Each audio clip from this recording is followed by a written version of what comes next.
it does not like me playing music. I don't know if it's jealous. I think it's jealous. What do you guys think? A little jealous? It never kicks me off. Never. I don't know, man. It never. It doesn't really. You play music and stuff, and it lets you keep it. Well, my intro song for my podcast is it might be, from an EDM artist. Gotcha. All right. I've never been kicked. Excellent. Well, man, I want to cover a really cool thing. Somebody brought it up the other day, a couple days ago on the show, actually. They said 50, 15, 1. And I don't know if they put the 1 in there, but I wanted to do 50, 15, 1. And the reason I want to talk about this is if, and a little bit about accountability, whether you do it or you don't, that's really up to you. But this is probably the easiest and what you can do within 1.6 hours of a day. And just to touch on the 1.6 hours of a day, as we all know, is the 20% of the day that should be making you 80% of your money. That makes sense? What's the 20? Jeff knows this very well. What's the 20% that makes you 80% of your money? A lot of times when I'm talking to people, they're working on the 80% that makes them 20% of their money. We just like flip that. It's game over. Like they don't even have time to show up to the show, So I put a little PowerPoint together. I think I like the first slide the best. I think I'll just keep it right there. And I'll just slides yet. I know. I'm gonna pull it up. Just gonna keep it in secret. I'm just gonna guess what's on screen. Yeah, it's the secret mode today. The new way to do a presentation. I like it. Yeah. So anybody have any success stories they want to share for the week? Closing day. Closing day for what, man? What are we closing on? Your new house? I got a VA Earl I'm closing on. Nice. So. How'd you get it? How'd you get that, Tom? Past clients. So been waiting to do this for a while. So tried to do it before and luckily caught it right at the right time for to get the new rates right before the Fed stuff. And this family was stuck in a 1-0 buy down. Really need to refinance because they moved across the country. So this, like, to hear the relief in their voice, knowing that their payments going down and they're getting to skip 2 payments, it's a fun one. Awesome, man. Congratulations, dude. Yeah. So was it just an outreach? Do you just like make them calls like we do? Yeah. Can I put you in a better financial situation? Was that the question?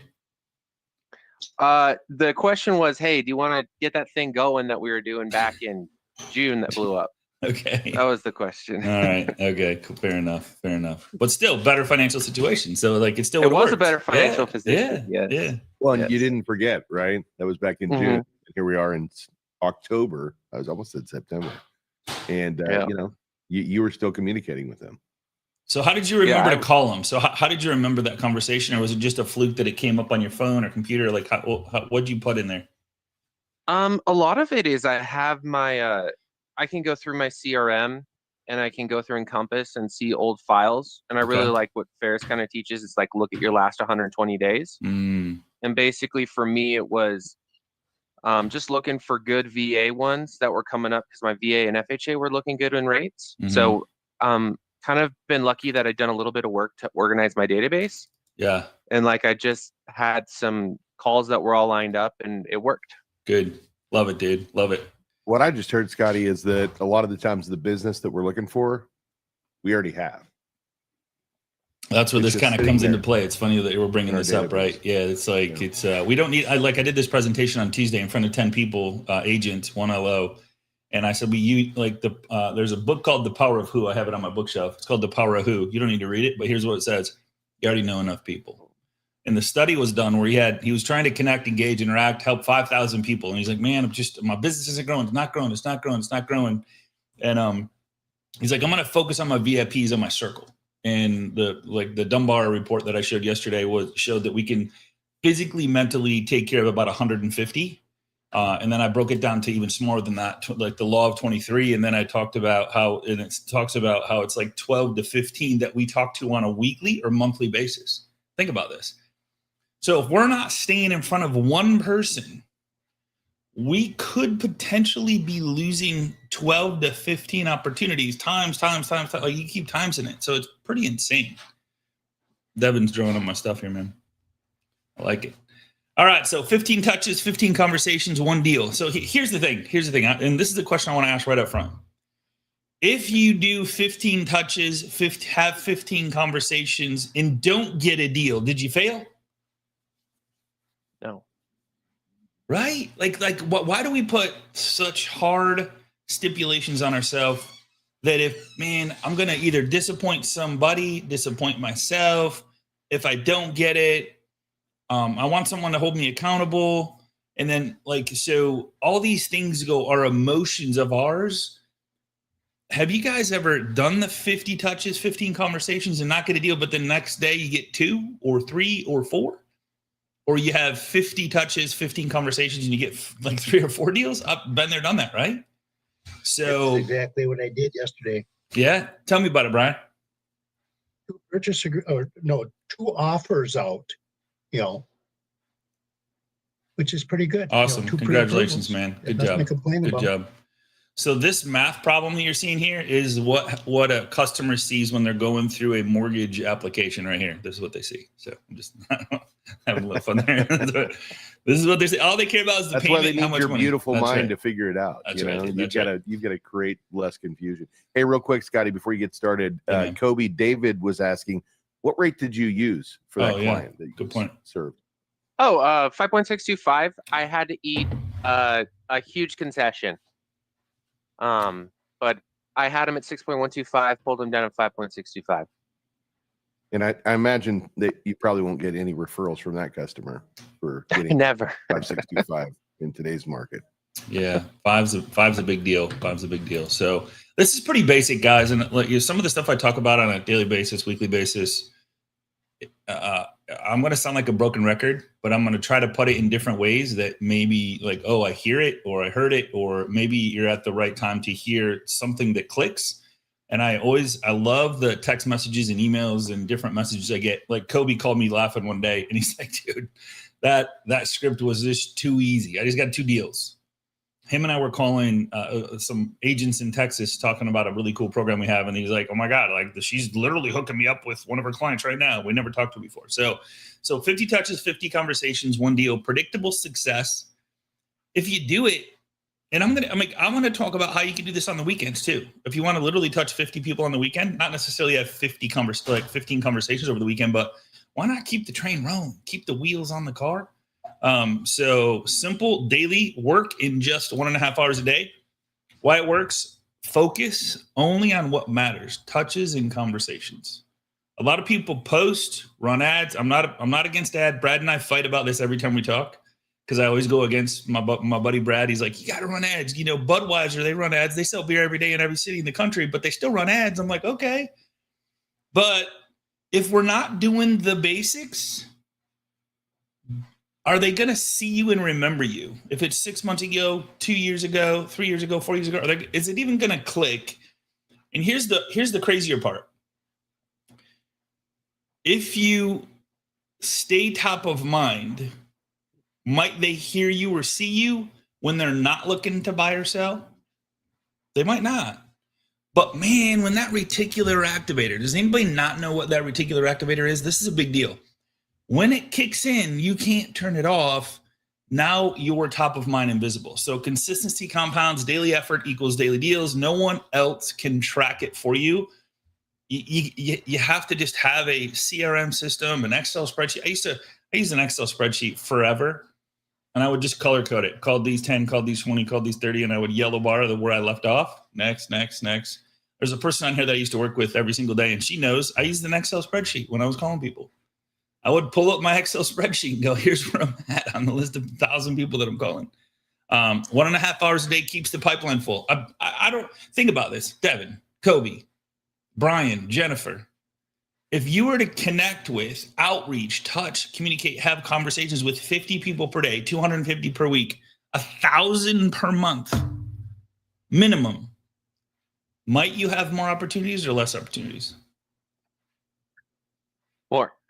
You think? All right. Most people fail because they expect someone else to hold them accountable. Here's the thing. If you just do this, everything else just comes into place. 1.5 hours a day is all. I don't even know if it would take that. You might get it done in less time if you stay focused. Don't open any emails. Don't answer any phone calls. It's just like boom, boom, boom. Like, this is the time that I'm going to do this. You own your numbers. Nobody else. Track your own activity, control your results. So what counts as a touch? Call to a client or an agent? How many people talked to somebody this morning already? So it's still early, 8:30. I did. I had an email conversation. I sent out the invite to the show. You can do that. Invite your agents to the show. I'm inviting agents all the time to the show. She emailed me back and says, hey, she might even be on here. She's like, where are you located? Because I'm like your Florida lender. Where are you located? I know she's local because I'm emailing local agents, right? So text message with value that leads to a call. So don't just send a text message. Hey, how's it going? Have a good weekend. Don't do that. Say, hey, man, TGIF, you have a couple minutes, would love to catch up. If you text that to 10 people, you think you might have some conversations? Email that gets opened and prompts a call. Got some great news. Give me a call when you get a chance. And then somebody's probably thinking, well, what do you say, Scott, if you do that? Like what happens? What happens? What do you say? I'm like, well, use a success story of your own or one that you heard on the show or one that you heard someone else talk about. Hey, we were able to help a veteran get into a 5.625 VA loan. Never thought they tried it back in June. I mean, I just wanted to reach out. Is there anything I can do to put you in a better financial situation? There's a lot of amazing things that we're doing to help people get in a better spot. Make sense? Or if you're talking about a cash out, you can tell how you help them pay off certain debts and what that looked like. And then you can say, hey, let me ask you a question. If you were going to pay anything off, what would you pay off? If and what's funny is a lot of times they'll literally just start going right into it. Right. They'll just start explaining to you what they would pay off. And then you can rebuttal that, or not rebuttal, but couple that with, hey, well, let's do this. Let's take a look at your situation and see if it's going to put you in a better position. If it doesn't, I'm not going to let you do it. Fair enough? Love it. It's pretty easy, guys, right? I mean, like, is anybody like, so face-to-face conversation, of course, you can have those. You can go out somewhere, join a networking group. There's networking groups going on all the time. Who is it? Kim should be back next week, but she talked about how she kept showing up to real estate offices, just showing up. Finally, they invited her in, like, hey, you have to be here. Now she's the front of the show, right? Pretty crazy. Conversation starters. Hey, and Kobe, this one's for you, man. Who do you know that's looking to buy, sell, invest, or needs to consolidate debt that I could help make sure they are getting the best financial advice? Is that asking for a deal? It's like, hey, how can I help? Like, hey, use me as a resource. I call leads that are cold leads that opt into properties in a place in Texas. And I call and say, hey, I'm the preferred lender with RE/MAX. Just wanted to call and offer my services. Is there any questions I can answer for you about getting approved for a mortgage or selling a home, buying a home, anything I can do for you? It's so open. People are like, no, man, I'm good. I got to sell my house first. Cool. Do you know about the bridge loan, or like, is that something? Are you looking at homes to see if you find one and then put it for sale? Like, ask more questions. Your bottleneck. I love this. If you're talking to a real estate agent, Kobe, I'll ask you, where's your bottleneck? Traffic, conversion, follow-up, or call to action? I could talk about this for days. Like if you had to pick one or pick all, A, B, C, or D, which one? 1, 2, 3, or 4? Where's your bottleneck, bud? Conversion. So you have traffic coming in, cool.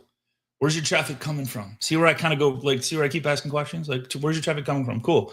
Is it good traffic, bad traffic? Is it just, are you conversing with the traffic? What does your follow-up system look like with that traffic? Because conversion has a lot to do with follow-up. How fast, speed to lead?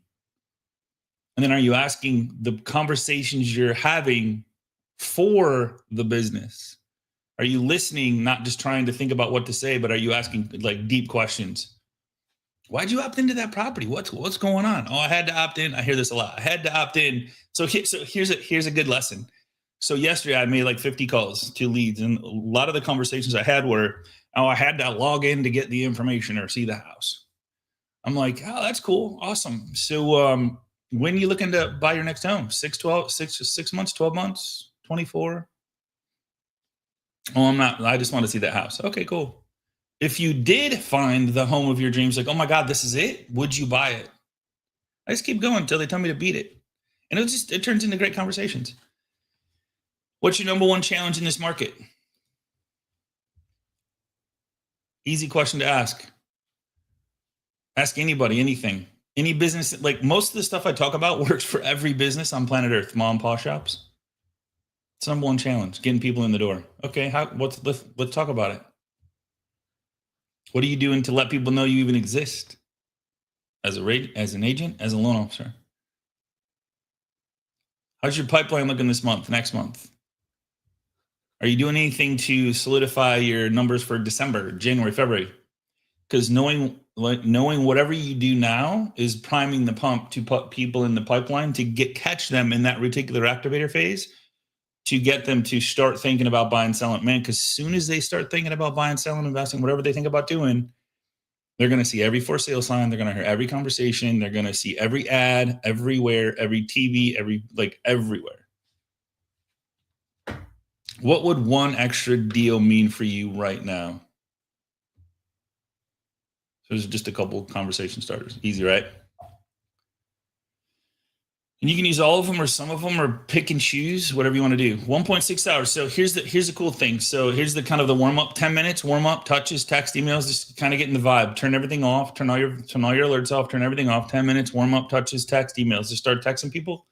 Just get in the vibe. 60 minutes, live conversations, calls, meetings. Start making calls while you're sending texts. I mean, I'm sending text messages while the dialer is dialing. Like I'm listening, pushing the voicemail, push the voicemail, text message, voicemail. Whoever I get first is who I talk to. So 60 minutes, 10 minutes social visibility, DMs, comments. Again, all DMs lead to a conversation, not just a DM. So get them on the phone. If you want to talk to them. If you don't, then don't, right? But if you want to try to get a conversation going, which leads to what can I do to put you in a better financial situation? If it's an agent, man, I just want to introduce myself. We're going to do a deal together. We live here locally in the same place. You're going to see a contract come across with my name on it. You got 5 minutes or 10 minutes to do a Zoom call or meet for coffee? 10 minutes. I'll let you know how this goes with the agent that email me back and says, where you at? I'll kind of start this change. So I'm just starting that conversation. I'll look her up on social. I'll like her. I'll find all this. Like I'll just start doing what I teach, which will turn into a meeting. 10-minute follow-ups and notes, right? Done in 1.5 hours a day. That's it. If you did nothing but this, you're going to have more opportunities, guys. Like it's just take action today, own your numbers, track your own activity, do 50-15-1, invest just 1.5 hours a day. The formula is simple. That's it. You know what I love about that, Scotty? What's up, bud? The first segment is, like you said, a warm up. Mm-hmm. You're not going to get any rejection there. Mm-hmm. You're not going to have anybody hang up the phone, right? And it gets you really comfortable with the second step, which is making the outreach calls. Right? Yeah. And the reality of the situation is we're in our head with the outreach calls, but that warm up, right? You're just kind of getting things started, getting the juices flowing, getting your creativity down. Yeah. That's brilliant. I love that. If anybody wants to set in when I'm calling code leads, let me know. I'll set up a time and I'll just do it. Like I'll fire up my dialer. I'll get you guys on Zoom and let you listen to it because it's all through my microphone and headset. So I can call right from the computer. It's pretty cool. I love it. And so nothing bad happens. I get into conversations where like, how'd you get my number? I yapped it in. I have the address. I have the city. I have it. Like, he's like, yapped it into one of our listings, sir. I'm sorry. I'm sorry to bother you. Like, he goes, I'm not looking to buy. I'm like, okay, sorry. No big deal. Next. And like, who cares? Who cares? If I didn't have that conversation, I had no, what if, and here's the crazy part. So I had that conversation, same setting of calls. I have a lady answer. She's like, hey, and just a sweet Southern voice, right? Hey, I'm from Louisiana. I'm looking to head down there to Texas, and man, I'm looking to buy a home down there. And I'm not down there yet, but I'm heading down there. And I said, yeah. I said, well, you looking to buy in Dallas? She goes, yep, sure am. I says, okay, do you have an agent already that you're working? Nope, I don't.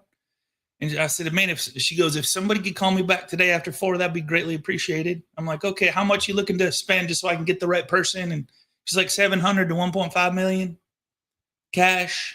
I'm like, okay. Like, but the call before was, dude, I don't even know how you got my number. And the next one's like, yeah, I'm looking to buy. Well, and one thing I want to point out in there is you said cash. Yeah. And a lot of people kind of shut it down there. What does that do for me? Well, what it does is it lines you up with the agent. Absolutely. I literally got off the phone. I'm like, woo! I was like dancing around, like Derek, like I got one, got like 700 to 1.5. Get like you got to call her at 4:00. I was stoked. So pretty cool. Well, I'm pretty sure that agent won't want to give you any business. No, yeah, that's gonna be tough, man. Yeah, that call won't be good next time I call him, right? So what questions you got about what I just talked about? Pretty easy stuff, man. It's almost too easy. And then people like, here's the thing. You might do it one day, not have any results. Like, and then you'll say, doesn't work. I call it marketing equity. So if you just touched 50 people, you had 15 conversations, you might have to call 60 to have 15, 70 to call 15, whatever it is. But you're reminding them of who you are, what you do for a living. You're putting little stories in their head about what you're doing to help other people, to put them in a better financial situation. So now they're thinking different about who you are. They're thinking different going into the weekend, thinking, man, if I talk to anybody sitting around the fire or whatever I'm doing, if anybody brings up, I just had a conversation with Scotty. I want to go back on something you said. You said you do it one day, you have a lot of outreach and it doesn't work, right? And then you give up. And I used to manage a call center. I've managed several, and we had dialers all day long that were getting inbound and outbound calls. And sometimes you'd have people coming to you, and they'd be like, "Hey, so and so over there knocked down 3 deals today. I got nothing. Everybody I talked to is a 580." And I jokingly say, "Yeah, we put you on the 580 queue." Right? Like we put you on the 580 queue. Sorry, man. No, we didn't, right? It was just the luck of the draw that day, right? But then 3 days later, he's like, "Man, I just knocked down 3 deals." Right? That's how it goes. It was because he didn't give up. He just kept doing it because I was there to help motivate. And sometimes that's it. We don't have somebody to motivate us or coach us, but you do here, right? Yeah. You've got us here. So, one thing we always talk about is share the wins. Man, I'd rather you guys jump on here and share the losses. Yeah. Let's talk about it. The defeat that you had for that day, because we can give you some additional fuel and fire to go back out there and do it tomorrow. And maybe somebody else can share a story with you, not Scotty or us or me, right? Bring it. That they succeeded. That's going to help you get that motivation to go, man, I got to make another day of calls. I got to do this. I just got to do it. Right. And that's where you lean into each other. Kobe and I were talking, and he's like, "Man, dude, two like applications today, but man, we can't help either of them." I'm like, "All right, let's get 2 more because I know it's coming. Like here's what I told them. I swiped this from Kim. She's like, "You're approved, just not right now." I'm like, "Oh, cool, man. What do I need to do?" "Well, how much you got in your 401k? How much?" Like we ran a little, what was it, a rescore calculator thing, Kobe, whatever that thing's called. Yeah, credit. We bring credit expert. Credit expert. Yeah. So it was like, here's what we need to do. Here's what you need to do. How fast can we do this to get you into a home? And those are great technique. Yeah. From like 20 years ago. Mm-hmm. He'd go out and they'd be like, "Look, they'd tell him we can't get him bought. Client doesn't have client." He'd be like, "Well, let me go out and sell it to him. Card costs $40,000. He'd be like, "Hey, great news. We got you approved. We just need 40K. Ready to sell the car to you." Right. And we got a couple questions too, by the way. Yeah, man. Craig, what's up, buddy?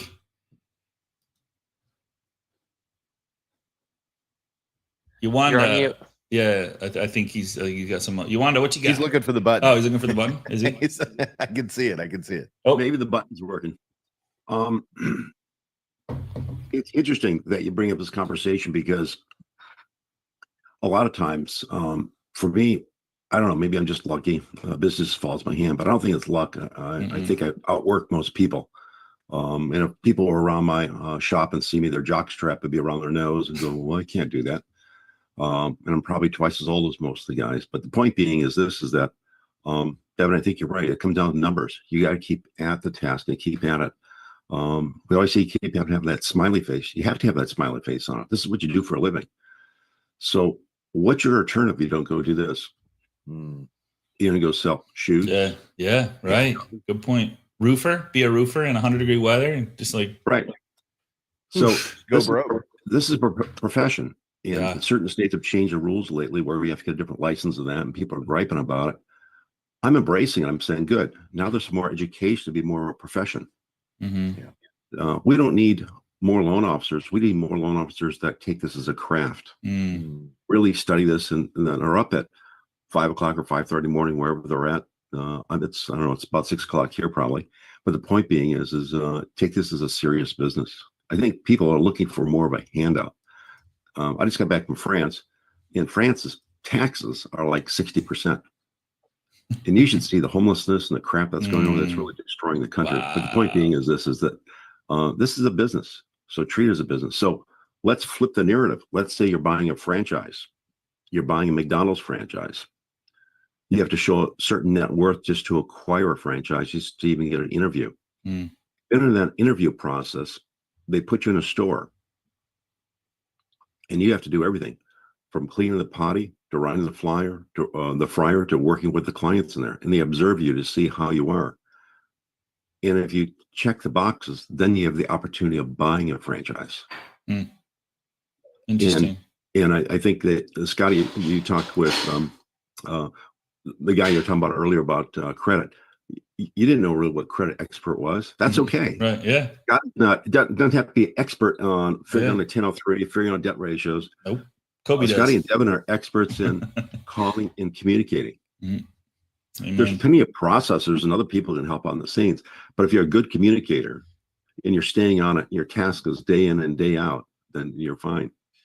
Good stuff, So Craig. this is a fun business. You guys can have a great fun. time in a business, but you have to look at this as a craft that you're learning. That's all. Good stuff, brother. Thank you for sharing. That. Yeah. Smile and dial. Put that on your dial, desk, baby. brother. Smile and I've dial. we've been talking about that for years, but it's, it is important because the smile comes through on the phone. The smile I have comes through. I have to ask you a question. Has anyone died or got shot by making calls? Not yet. No one's going to reach through that phone and grab your neck. And when the call centers we used to run I says, you call until they spit blood. There you go. I love it. A little rough, but yeah, that's rough. We'll go to smile and dial today. We'll go to smile and dial. We'll just do that. Smile and dial with hearts. Put a smile on your face when you do the dialing, right? It makes a difference. It sure does. Look in the mirror. Yeah. It comes through to the other side, and that's what you want. People feel that energy, and you can make a big change in somebody's decision making just by making an energy change when you pick up the phone. Scotty says it all the time: leave people in a better place than you found them. When they get off the phone with you and they had fun, right? It changes everything. Yeah. That lady that I talked to you about that's buying 700 to 1.5. I said, man, I got to ask you a question. Moving to Dallas. You like the Cowboys? she starts laughing, Have fun, man. We have fun, So, Yolanda, question? Yeah, not a question per se, but just a quick comment. Something I have used in the past. We're talking about touches. Something that I use, and it's gotten me conversations. On Thursday or Friday, I send a text. I use Rich. So I send a text to all my realtors, the ones that have given me business, the ones that have not, the ones, anyone in my database that I've tagged as a realtor. And I said, well, I am available working this weekend. If there is anybody you would like to pre-approve while you are out and about, give me a call. I'll be working from 9 to 3 or 9 to 5, and I'll be glad to help you get things done. And I've gotten a good feedback. Consistent feedback, right? Every week. They just know you're there. They know you're like, you can't do it one week and then never do it. You got to keep doing it. Every week. Yep. Exactly right. Yep. Good stuff. Thank you. Brian Emerson. Yes, thank you very much. I think somebody had mentioned that there was certain specific hours which are more beneficial to be calling in the morning and in the afternoon. And I don't know if it was in this group. Does anybody have any comment on that? I've looked them up, but anytime I have a question, there's this secret app that I haven't announced yet. That I'm going to share right here, right now. It's called Chat GPT. And I know you guys you haven't heard about it. So but look what I just found, buddy. This is pretty cool. For consumer borrowers late morning, 10 a.m. to 12. And I'm just playing with you, man. That's great. Yeah, please don't take this personal. Well, we I don't like need you I gotta anymore, have fun, Scott. man. I gotta have fun. Early Well, and I evening. will tell you, I from used to have the best experience, Brian, success right here. I used to love this time right here. I was going to tell you from experience, again, managing call centers and doing that myself. What I found is you also mix it up. Super right? So loud. Like when I was working That inside is of a so call loud. center, I actually would work 2 different shifts on purpose. Like I worked one day where I came in really early, started making calls early, and then I'd do like calls in the morning, calls in mid-afternoon, and then maybe something around 3 o'clock, right, to the people that I was following up with. But then I'd come in later in the day on other days. It was Tuesdays and Thursdays, and I